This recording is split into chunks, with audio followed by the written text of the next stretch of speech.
तो top 7 common mistakes क्या क्या हैं जो आप अपने रिज्यूमे के अंदर करते हो, जिन चीज़ों का आपको ध्यान रखना है।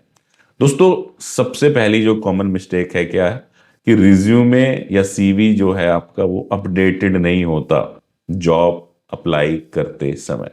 ठीक है, उसके अंदर आपकी फोटोग्राफ नहीं होती, प्लस अपडेटेड नहीं होता। अप्लाई कर रहा हूं मैं अक्टूबर 2024 में, ठीक है, और रिज्यूमे जो है वो 2022 का है। ठीक है, और मैंने भेज दिया बस जल्दबाजी में इतना। भाई, ऐसी कौन सी गाड़ी निकली जा रही है कि जिसका आप वेट नहीं कर सकते? जब इतने दिन नहीं अप्लाई किया, एक दिन और रुक जाओ, उसको तरीके से अपडेट कर लो, सारी चीज़ें डाल दो, लेटेस्ट एक्सपीरियंस उसके अंदर डाल दो, आपने कोई लेटेस्ट स्किल अचीव करी है तो वो डाल दो। वो क्या होगा, जब इंटरव्यू पे आएंगे तब बताएंगे नहीं नहीं सर, ये अपडेटेड नहीं है, मैं जल्दी जल्दी में अपडेटेड लाना भूल गया या अपडेटेड आपको मेल करना भूल गया। तो यहां से ही आपका इंप्रेशन ये चला गया कि आप कितने केयरलेस हो इस जॉब को लेकर के या अपने आप को लेकर के। तो never send a non updated resume to anyone. किसी को आपने बिना अपडेटेड वाला रिज्यूमे कभी नहीं भेजना है। ठीक है। देन आता है रॉन्ग इंफॉर्मेशन प्रोवाइडेड। कुछ लोग, कुछ कलाकार ऐसे होते हैं कि भैया लिख देंगे उसमें सब कुछ कहानी। कल मैं एक इंटरव्यू ले रहा था, डिजाइन इंजीनियर, बंदे का नाम नहीं याद मेरे को, कहीं बैठे हुए थे, तो वहाँ इंटरव्यू चल रहा था, तो मैं भी बैठ गया साथ में जाकर, बोला सर आप भी पूछ लो दो चार सवाल। पता है सब कुछ, लेकिन आंसर कुछ नहीं आता। लिख रखा है रूट कॉज एनालिसिस। तो चलो यार, कोई एक कंप्लेंट आई होगी तो उसका रूट कॉज एनालिसिस करके दिखा दो, कापा करके। नहीं नहीं सर, कापा नहीं, मैं तो रूट कॉज लिखा है। चल भाई, रूट कॉज ही बता दे। तो पहला उसने शुरुआत किया थ्रेड से। अब थ्रेड क्या, थ्रेड ओवर टाइट हो गया, थ्रेड डैमेज हो गया, या रॉन्ग थ्रेड डल गया, थ्रेड की पिच खराब हो गई, क्या बदले सर? थ्रेड ही है प्रॉब्लम। अरे भाई, उसके अंदर भी 36,000 प्रॉब्लम्स हो सकती हैं थ्रेड के अंदर। चलो, अब उसमें लिख रहा है ये टूल नहीं थे सही से मैनेज, इसलिए थ्रेड की प्रॉब्लम आ गई, 5S की वजह से थ्रेड की प्रॉब्लम आ गई। तो वहीं पता चल गया कि भैया लिखने को तो लिख दिया आपने, लेकिन आपको नहीं पता। एक शब्द लिख रखा है उसके अंदर निटिंग मशीन। निटिंग मशीन का मतलब हमें समझा रहा है सिलेक्शन ऑफ मशीन। अरे भैया, निटिंग मशीन हमें पता है बुनाई वाली मशीन होती है। वो गूगल भी करके दिखा दिया उसको, लेकिन बंदा मानने को तैयार नहीं। ठीक है, तो रॉन्ग इन्फॉर्मेशन नहीं देनी है, जितना आपको आता है उतना ही लिखो।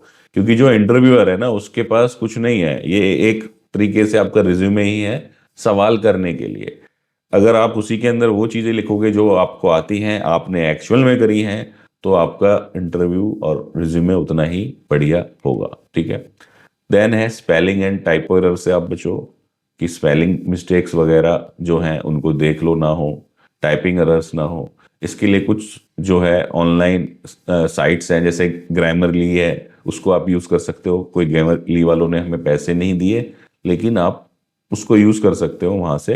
ठीक है, वो एक अच्छा मतलब वेबसाइट है, अच्छा सॉफ्टवेयर है, जो आपकी स्पेलिंग की मिस्टेक्स हैं वो आपको हाईलाइट कर देगा। कॉपी एंड पेस्ट नहीं करना है कभी दूसरे बंदे का रिज्यूमे। राम सिंह ने उठा करके श्याम सिंह के रिज्यूमे चिपका दिया, ठीक है, और आ गया। इसका भी एक किस्सा सुनाता हूँ। किसी प्लांट हेड ने मेरे को बताया कि वो किसी क्वालिटी पर्सन का इंटरव्यू ले रहे थे, वो वहां पर आए थे क्वालिटी हेड के लिए। ठीक है, तो उन्होंने सवाल जवाब पूछने शुरू किए जो रिज्यूमे में लिखे हुए थे। पूछते पूछते पूछे गए, कापा भी लिख रखा है, रूट कॉज भी, 7QC भी करते थे जी, कस्टमर कंप्लेंट भी अटेंड करते थे, सब कुछ करते थे, MIS भी बनाते थे। जब उन्होंने 10-12 सवाल पूछे तो बताया कुछ नहीं। तो लास्ट में पूछा कि सर आप बताइए तो, रिज्यूमे आपका ही है या किसी और का? बोला सर सच सच बताऊं तो रिज्यूमे मेरे बॉस का है, जल्दबाजी में टाइम मिला नहीं अपडेट करने का, मैंने बस ऊपर से नाम बदला और सारी चीजें बदली और रिज्यूमे लेकर के आ गया। तो ऐसे भी कलाकार लोग हैं। तो ये कलाकारी नहीं करनी है आपको।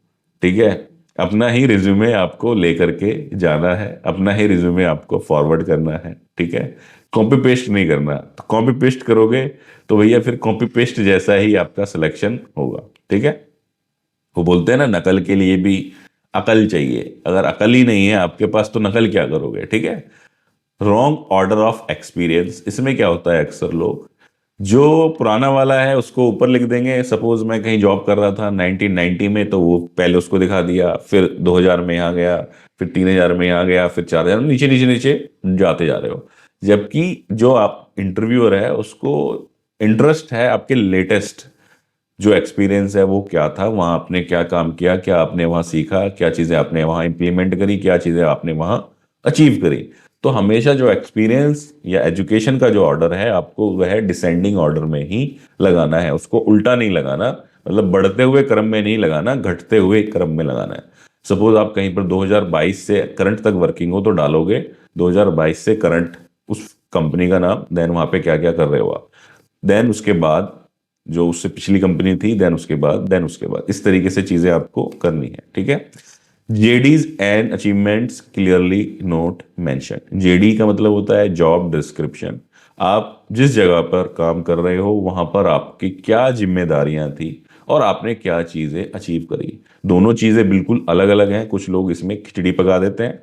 जेडी का मतलब हो गया आप वहां पर काम क्या करते थे, अचीवमेंट क्या हो गया आपने क्या वहां पर आउटपुट दिया।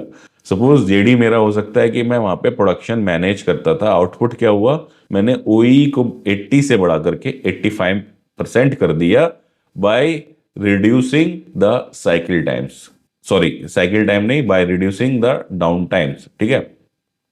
तो मैंने डाउन टाइम को घटाया और जो मेरी ओई पहले 80 आ रही थी वो अब 85 आना शुरू हो गई।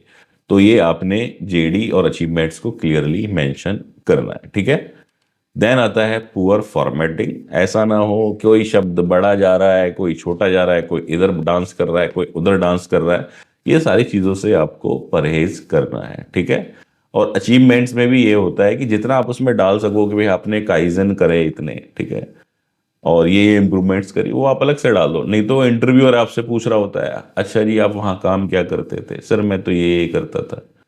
अच्छा आपने क्या क्या अचीव किया, ये अचीव किया। तो ये सब क्यों पूछ रहा है, क्योंकि आपने वहां लिखा नहीं, तो आप उसको लिख दो। फिर उसमें कोई डाउट हो तो इंटरव्यूअर आपसे पूछे। ठीक है। एक और किस्सा बताता हूँ। तो हमने पूछा कि भाई डीडब्ल्यूएम बताइए आपका क्या था, डेली वर्क मैनेजमेंट। सर बहुत बिजी था, बहुत बिजी था, बहुत बिजी था। अरे करते क्या थे सर, बिजी रहते थे बस। आपको लग रहा होगा मैं मजाक कर रहा हूँ, मैं मजाक नहीं कर रहा, उस बंदे का ऐसा ही रिप्लाई था, कल की ही बात है ये। ठीक है। उसके बाद में सर जैसे कोई मेंटेनेंस में प्रॉब्लम आ गई तो हम लगे रहते थे उसी में, बस उलझ जाते थे। अरे भाई तू एनपीटी का बंदा है, मेंटेनेंस में क्या कर रहा था। ठीक है। तो क्या है कि लोगों को क्लैरिटी ही नहीं है। ठीक है। तो इस तरीके की मिस्टेक्स आपने नहीं करनी है रिज्यूमे के अंदर या इंटरव्यू के अंदर। ठीक है। यहाँ तक आपने वीडियो देखी है तो इसका मतलब आप इंटरेस्टेड हो अपने आप को ग्रो करने के लिए, अपने कैरियर में ग्रोथ के लिए। वीडियो आपको अच्छी लगी है तो वीडियो को लाइक करना ना भूलें। और वीडियो आपको अच्छी लगी है तो चैनल में जो नीचे कमेंट बॉक्स है, कमेंट बॉक्स में यस जरूर लिखें।